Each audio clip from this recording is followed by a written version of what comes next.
왜 조금 마지막에 안 좋았어요. 극단적 선택을 했어요. 진짜요? 예. 남자가요? 예. 헬로.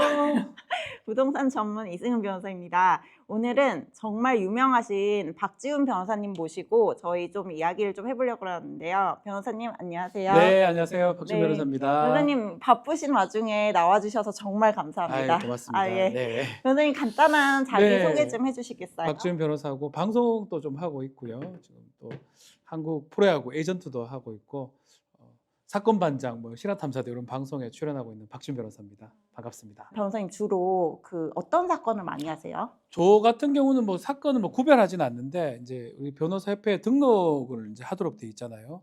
가사 전문으로 등록은 해놨습니다.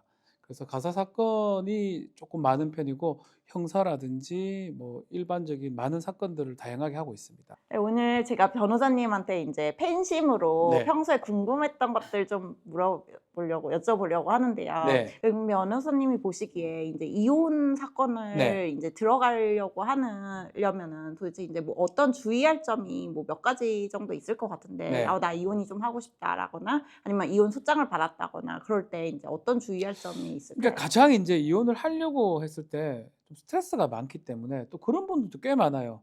과연 이게 버텨낼 수 있을까? 이 스트레스를. 기본적으로 돈도 좀 필요하고요. 어느 정도 소송이 진행되는 그 동안 어떤 버틸 수 있는 여력이라든지 돈이라든지 어떤 거처라든지 이런 것도 좀 생각을 해봐야 되고, 그러니까 그게 힘드니까 안 하시는 분들 꽤 많습니다. 굉장히 현실적인 문제죠. 그렇죠. 당장 얼마가 필요한데 그 돈조차 없는 거예요. 그럼 재판 못 하는 거거든요.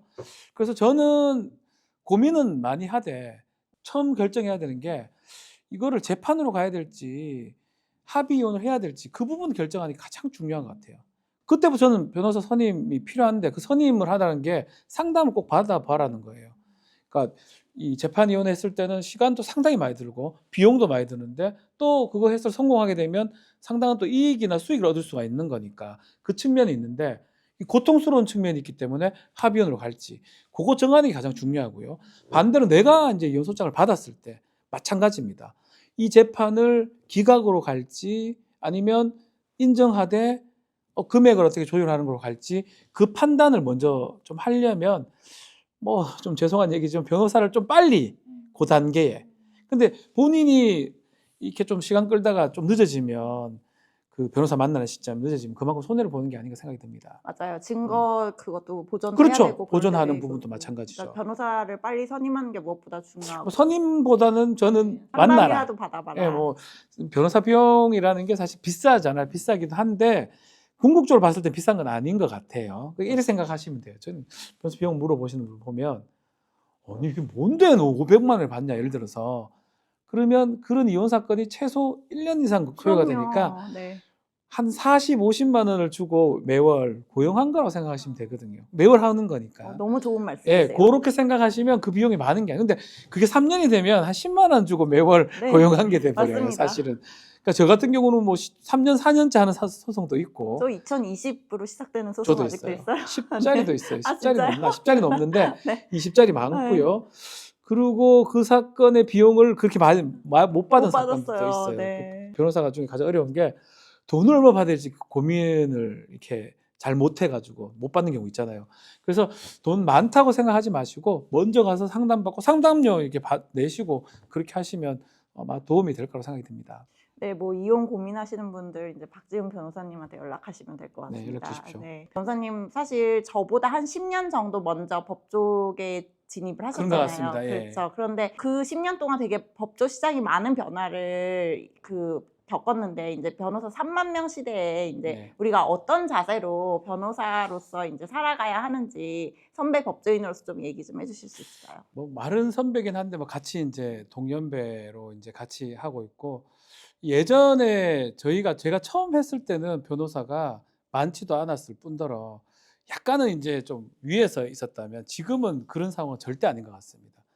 서비스업이니까 부단히 노력해야 되고 또 그 고객을 위해서 최선을 다하는 그런 모습을 보여야지만이 좀 이런 힘든 법조 시장에서 살아남을 수 있지 않을까 변호사들이 그 생각이 좀 듭니다. 결혼과 이혼이 이제 방송에서도 많이 타고 있고 그런 부분이 있는데 변호사님이 하셨던 이혼이나 뭐 상속 사건 중에 뭐 이게 생각이 나는 거 이혼 있으신가요? 사건은 상당히 많이 했고요. 글쎄요, 뭐 여러 가지 뭐 정말 다양해요. 이혼을 하는 방 잘 아시겠지만 이런 경우도 있고 저런 경우 또 재판상 이혼, 뭐 협의 이혼 등등인데 제가 했던 사건 중에 잠깐 뭐 아주 좀 충격적인 사건은 새 집 살림을 살았던 남성의 이야기. 진짜 그게 가능한가요?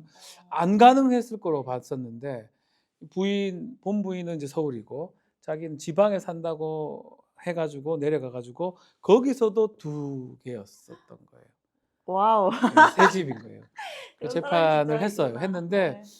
사실은 결국 조금 안 좋게 마무리가 되긴 했는데 이쪽도 갈등이 생겼던 거예요. 우리하고도 문제가 됐지만 1, 2, 3 아니겠습니까? 이 2하고 3 사이에도 너 뭐냐 여기서 이래가지고 난리가 났던 사건이 난리도 가장- 아닌 생난리였겠네요, 예, 진짜로. 하여튼 너무 충격적인. 그러면 다 정리가 됐나요? 이거 조금 마지막에 안 좋았어요. 극단적 선택을 했어요. 진짜요? 예. 남자가요? 예. 그래서 조금 그거는 그런데 뭐 그 내용을 다 말씀은 못 드리고 그만큼 되게 충격적이고 시작도 그랬지만 끝도 재판하는 와중에 그런 식이 돼가지고 아직까지 제일 기억에 많이 남는 그런 사건입니다.